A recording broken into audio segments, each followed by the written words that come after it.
가끔 방송을 통해서 듣는 사고이죠.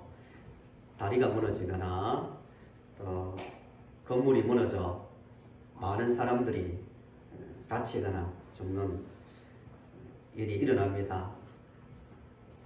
무너지는 것은요, 건물만 아닙니다. 살다 보면 사람의 마음도 무너질 때가 있습니다. 보이지 않지만 아무리 강한다고 자부하는 사람도 철저하게 무너질 때가 있습니다. 저희 목회적 경험 가운데서 하나 느끼는 게, 겉으로 보면은, 멀리서 보면은 참 건강하게 보이고 아무 문제 없어 보이는 사람들도 가까이 가보면은 문제 없는 가정, 문제 없는 사람이 없다는 것을 제가 알았습니다. 모두의 문제예요. 특정한 사람의 문제가 아니라 마음이 흔들리고 무너지는 것은 모든 사람에게 해당되는 거예요. 그런 점에서 항상 우리는 겸손해야 됩니다. 그 사람이 어떤 행동을 하더라도 비난이나 평가를 하는 게 아니라 나의 모습이다, 어떻게 하면 도움이 될까, 이런 자세를 가져야 됩니다. 우리 성도님들은 그렇게 되시길 바랍니다.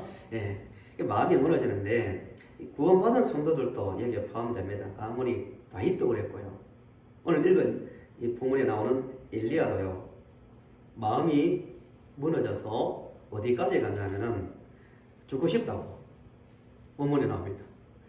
하나님, 나 더 이상 살 희망이 없습니다, 죽고 싶습니다 할 정도로 자리가 떨어집니다.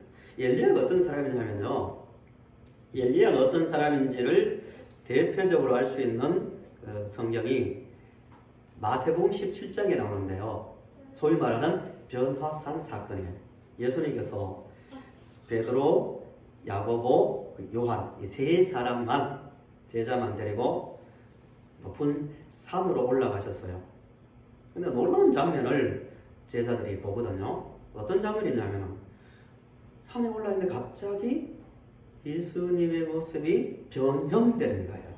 완전히 헬라 언어를 보면 물리적으로 이해할 수 없는, 인간적으로 완전히 변형되니까 얼마나 놀라겠습니까? 자기들 보는 앞에서.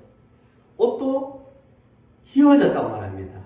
인간 언어로 표현할 수 있는 게 휘다는 것밖에 안 되니까 휘어져서 있는데, 양쪽에 누가 나타났냐면은 모세와 엘리야가 나타났습니다. 본문에 나옵니다. 이야기를 하고 있는 거예요. 얼마나 놀랍겠어요.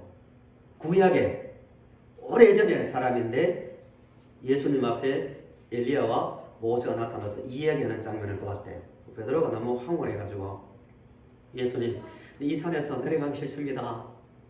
여기에서 초막셋을 짓고 주님을 위하여, 또 모세를 위하여, 엘리야를 위하여 짓고 살겠다는 뜻 아니겠어요? 너무 좋으니까.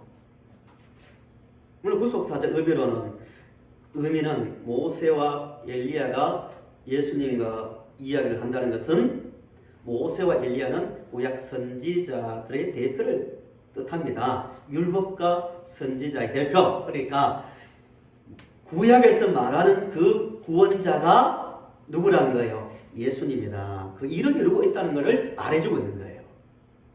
어쨌든 그 많은 사람들 중에서 모세와 엘리야가 나타났다는 것은 그만큼 대표적인 인물입니다. 그 엘리야가 지금 어디에 가 있냐면, 엘리야는 북쪽 이스라엘 출신이거든요. 지금 분단 상태인데 남쪽 끝까지 부엘세바까지 도망왔다가 하룻길을 혼자 걸어서 광야에 들어가서 로뎀 나무, 유명한 로뎀 많이 들어보셨죠? 로뎀 교회, 로뎀 카페, 로뎀 쉼터, 로뎀 많은데 그만큼 유명한 사건인데요.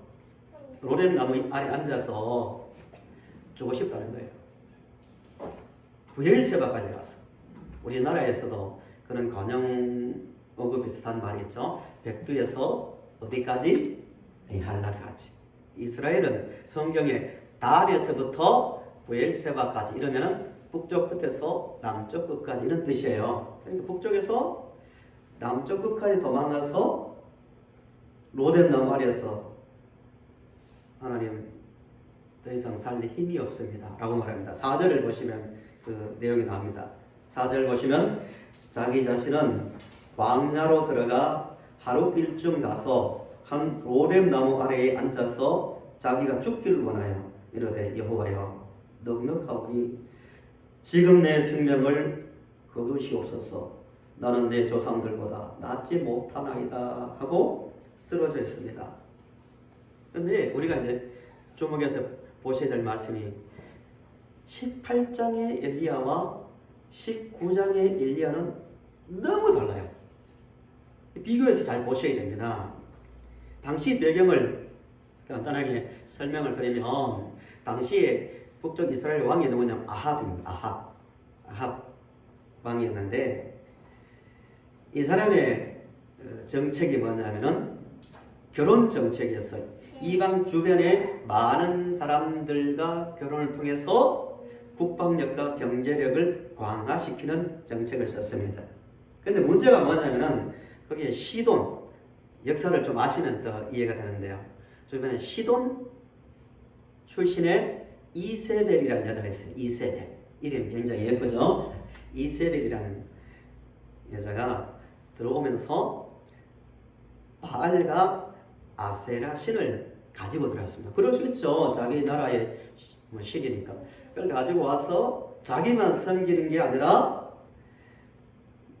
그 이스라엘 모든 곳에 있는 하나님을 섬기는 선지자들 죽이고 지역마다 바알 산당을 세웠어요. 바알 신이 농사신이거든요. 농사신. 비를 내리는 주관하는 신이거든요. 암흑기죠. 영적으로. 16장에 그 내용이 나오는데요. 아합 왕을 이렇게 가지고 뭐라고 말하냐면 조상들보다도 가장 악한 왕이었고 그것보다 더 조상들의 악을 가볍게 여겼다고 말할 정도로 굉장히 약한 길을 걸었습니다. 그때 엘리야가 나타나서 활동했는데 엘리야가 한 대표적인 일이 그거예요. 회개하라. 하나님께서 당신들이 비의 신 바알을 섬기고 아사라를 섬겼기 때문에 3년 6개월 동안 비를 내리지 않는다고 말씀하셨다. 회개하라고. 목숨을 건 거죠, 왕에게. 보통도 얼마나 많이 말했겠어요. 근데 전혀 듣지 않는 거거든요. 그래도 전혀 개의치 않고 당신 회개하라. 그렇지 않으면 당신 때문에 당신뿐만 아니라 백성들이 고통을 당한다고. 그 당시에 3년 6개월 비가 안 왔다고 생각해 보세요.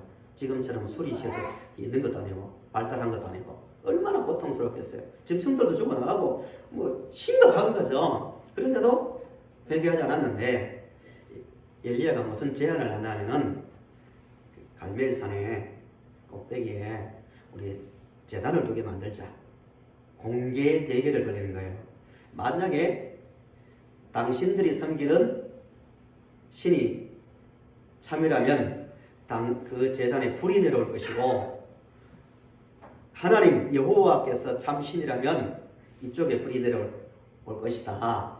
우리 공개 대결을 하자니까 좋다 해서 온 백성을 모아놓고 영화 같은 장면이죠. 대결을 하는 거예요. 그 이방 선지자가 850명입니다.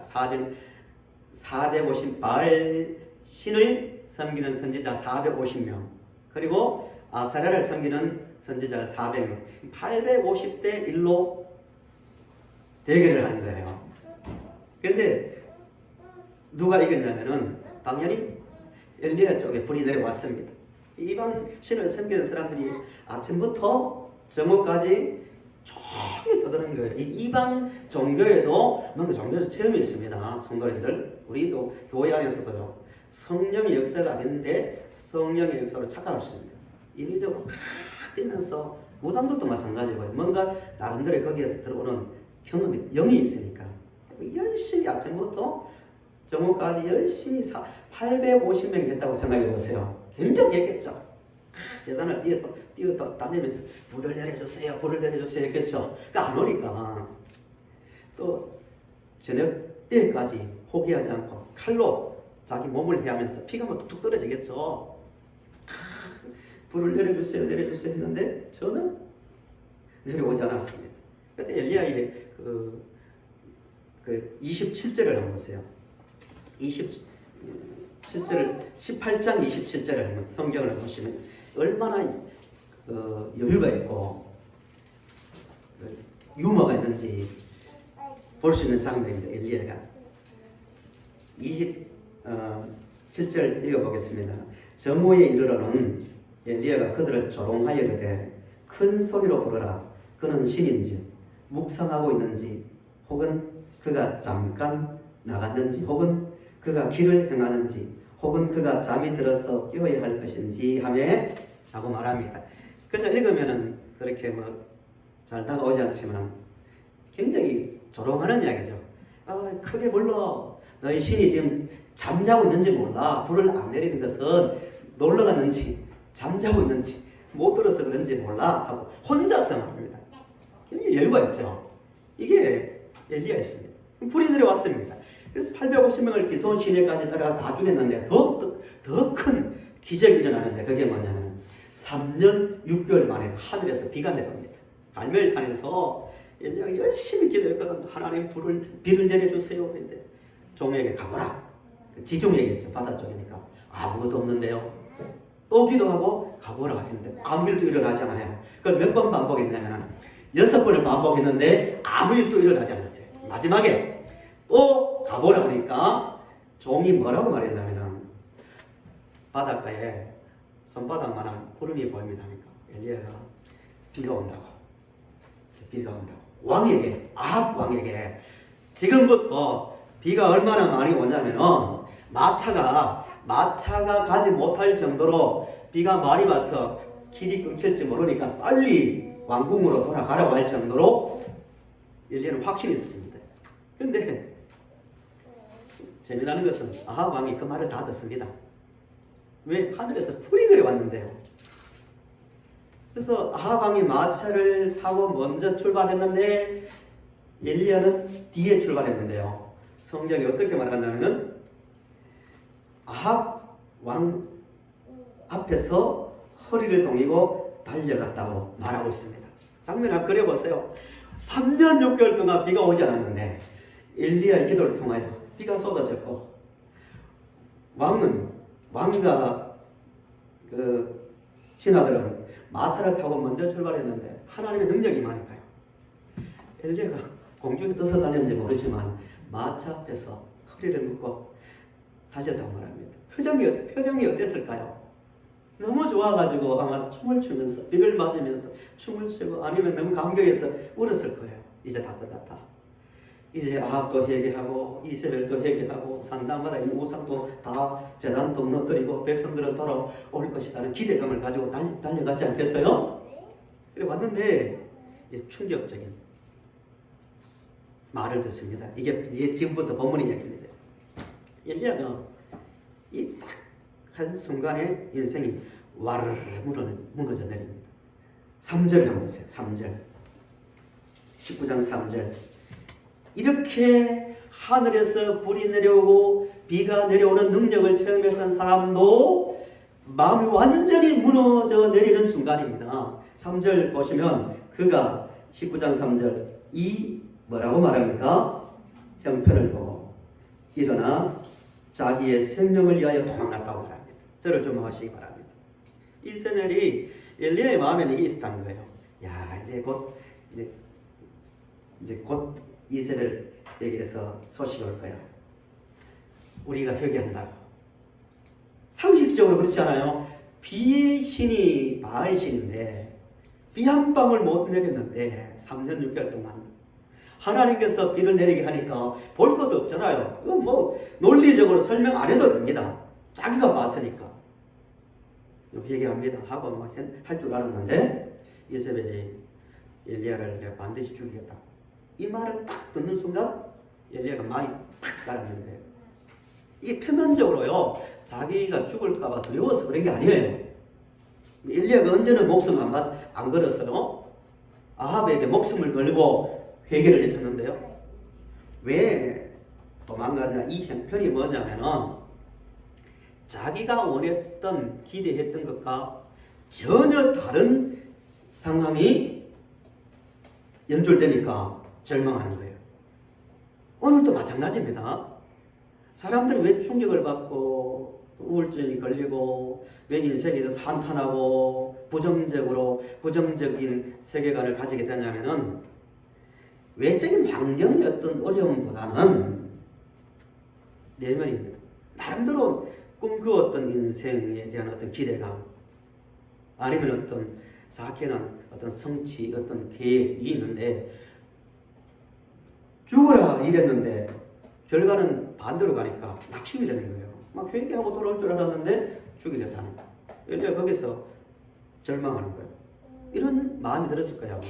도대체 내가 얼마나 해야, 뭘 보여줘야 이 환경이 바뀔까? 이 마음이에요. 벽을 맨손으로 벽을 치는 그런 마음이었을 거예요. 사방이 막혔다는 그런 절망감 때문에 마음이 무너질 거예요. 그런 마음에 나오는 엘리야에게 나오는 두 가지 큰 모습이 있어요. 우리의 모습이지 않은지를 한번 잘 보세요. 첫째는 하나님께서 베푸신 은혜가 은혜로 느껴지지 않는 거예요. 이게 첫 번째입니다. 우리 성도님들 중에서 만약에 제가 만약에 공개적으로 생중계하는데 전 국민이 보는 데서 기도에서 하늘에서 불이 내려오고 비가 내려오게 했다면 어떨까요? 나라에 큰 뉴스 특보로만 방송되겠죠. 근데도 엘리야가 이런 일을 자기가 직접 행했는데도 물론 하나님 하셨지만 지금은 그게 은혜로 느껴지지 않는다는 거예요. 마음이 무너지면 모르는 게 아니잖아요. 불과 얼마 전에 자기가 직접 하나님의 능력 가운데 행한 행동인데 다가오지 않는 거예요. 신앙생활하다 이렇게 되기 쉽습니다. 목사는 앞에서 여러분 하나님은 살아계십니다. 당신들을 구원하셨습니다. 좋은 말 아무리 해도 그 거짓말이에요. 이런 사람 없어요. 별로. 신앙생활 맞아. 인정해. 하나님이 천지를 창조했습니다 하면은 난 주일학교 때부터 배웠다고. 그런데 돌아서서 속으로 어떤 마음이 드냐면 그게 나에게 어쨌단 말입니까? 내 형편이 지금 이 모양인데 아니 내가 거창한 일도 아니고 지금 내가 지금 내 마음조차도 가누기 힘드는데 뭘 그게 다가오겠습니까? 그런 상태에 엘리야가 좀 빠져 있는 거예요. 우리 조심해야 됩니다. 열심히 기도하고 믿습니다 하고 은혜 받아서 세상에 나갔는데 세상 사람들에게 충격적인 정말 기분 나쁜 말 한번 듣고 아니 뭘 열심히 살았는데 이 뭔가 경제적으로 어려워지고 이러면은 교회 와서 말씀을 들어도요. 아니면은 또 신앙생활을 하더라도 하나님 존재 자체는 인정해요. 엘리야다 그죠? 말을 하고 있으니까 그게 어쨌다는 거예요. 머리는 이해되지만 마음으로는 전혀 다가오지 않게 된다는 거예요. 무너진 상태입니다. 또 하나는 엘리야의 모습 가운데서 볼 수 있는 게요. 마음이 무너지면요. 항상 혼자라는 생각합니다. 혼자라는 생각. 좀 전에 보셨지만 도망을 가서요.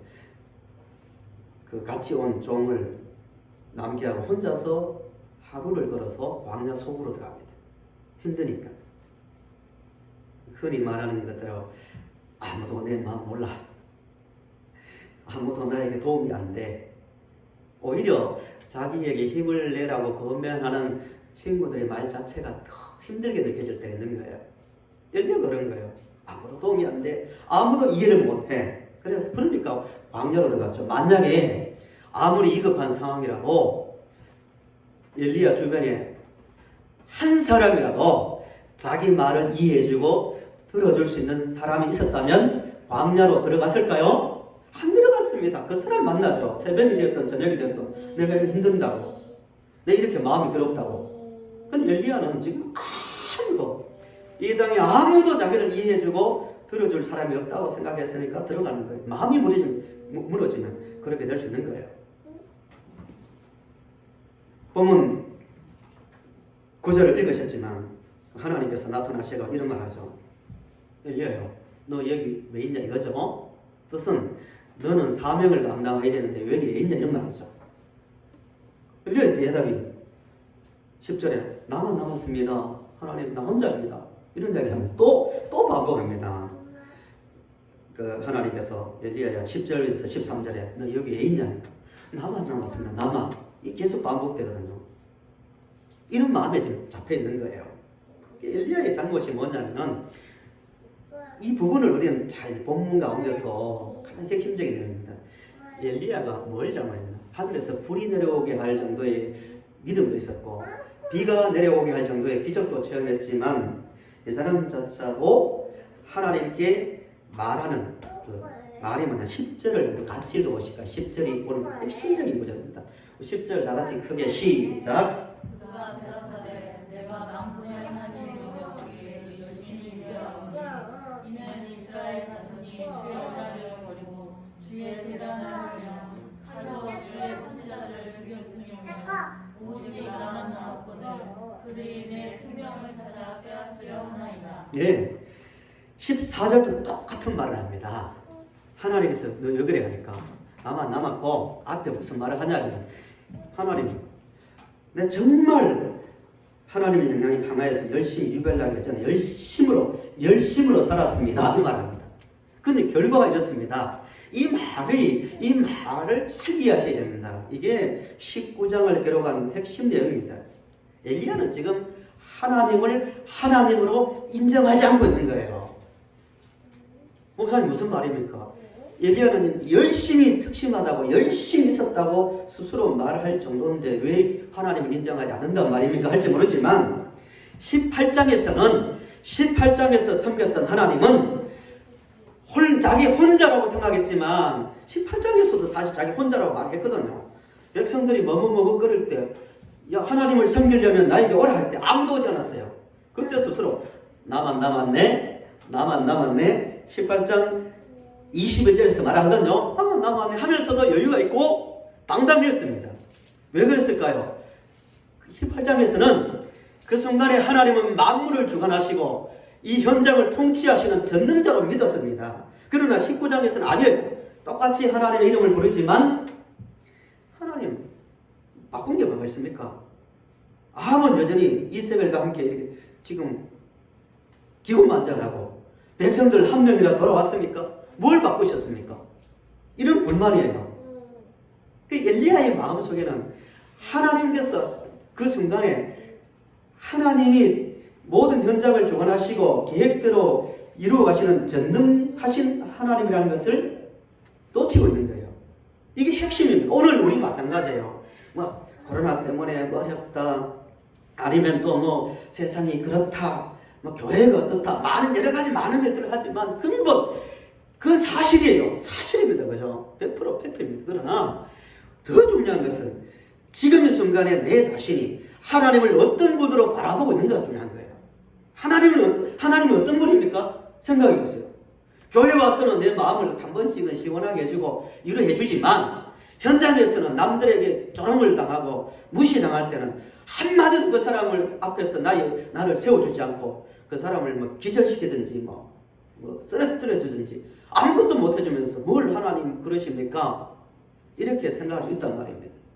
우리 확신을 가져야 돼요. 우리 하나님은 지금 이 순간에도 인생의 로뎀나무 아래서 쓰러져 더 이상 갈 힘조차 없다고 할 그 순간에도 하나님은 전능하시며 하나님은 모든 것을 알고 계시며 이 역사를 이끌어 가시는 분임을 믿고 걸어가시기를 간절히 바랍니다. 그러니까 그 엘리야에게 어떻게 말합니까? 이 결론입니다. 그 말을 계속 들으면서 그 11절부터 쫙 제가 좀 시간이 많이 가기 때문에 좀 빨리 읽어보겠습니다. 11절부터 잘 따라보십시오. 여호와께서 이르시되 19장 11절입니다. 여호와께서 이르시되 너는 나가서 여호와 앞에서 산에 서라 하시더니 여호와께서 지나가시는데 여호와 앞에 크고 강한 바람이 산을 가르고 바위를 부수나 바람 가운데 여호와께서 계시지 아니하며 바람 후에 지진이 있으나 지진 가운데서도 뭐라고요? 계속 반복하는 게 여호와께서 계시잖아요. 안 보였단 말이죠. 뒤에도 계속 마찬가지입니다. 또 지진 후에 불이 있으나 또 불 가운데도 여호와께서 계시지 아니하며, 그러면서 나중에 세미한 소리 가운데 소리가 들렸다는 거예요. 저를 주목하십시오. 그러니까 하나님께서 보여주신 장면이 거예요.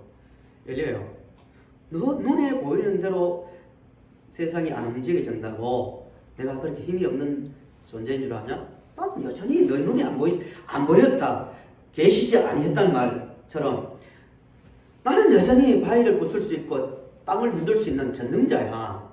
난 전능자야. 그거 안 믿어. 이런 이야기입니다. 나는 지금 세미한 음성이 들렸다는 것은 우리 눈에 지금 세상을 보세요. 과학주의로 초인본주의 사회입니다. 갈수록 하나님을 무시하고 믿음에서 멀어지는 세상입니다.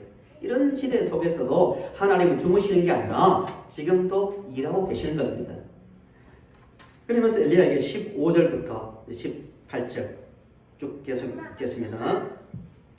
여호와께서 무슨 말씀을 하시냐면은, 여호와께서 그에게 이르시되 너는 내 길을 돌이켜 광야를 통하여 다메섹에 가서 이르거든 하사엘에게 기름을 부어 아람은 이방인이거든요 되게 하고, 너는 또 님시 아들 예후에게 기름을 부어 이스라엘의 왕이 되게 하고, 또 아벨 무홀라 사바스 아들 엘리사에게 기름을 부어 너를 대신하여 선지자가 되게 하라.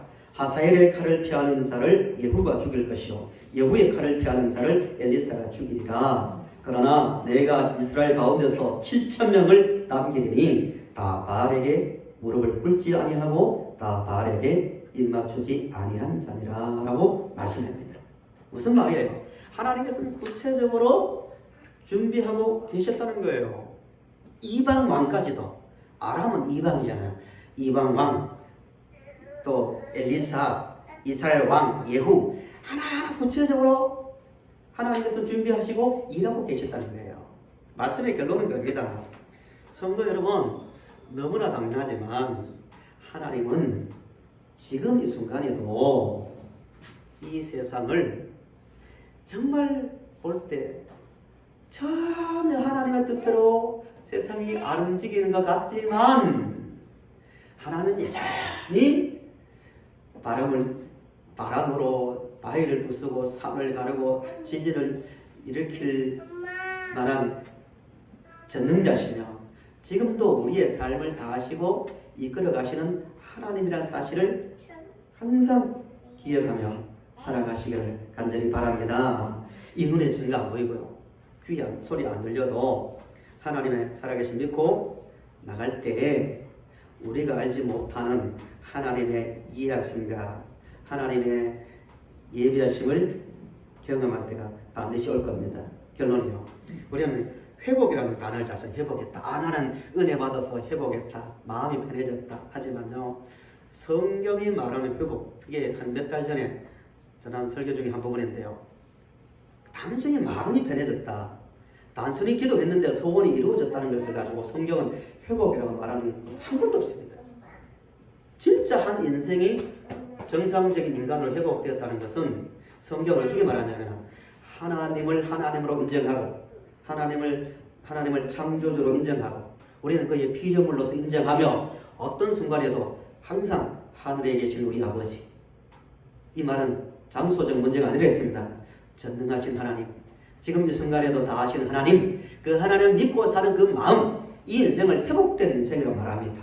오늘 말씀을 생각하면서요, 하나님만이 나의 도움이시고 하나님만이 말씀으로 있기도 하시고 없기도 하시는 전능자를 믿고 한 인간으로서 살아갈 수 있기를 간절히 바랍니다. 네, 기도드리겠습니다.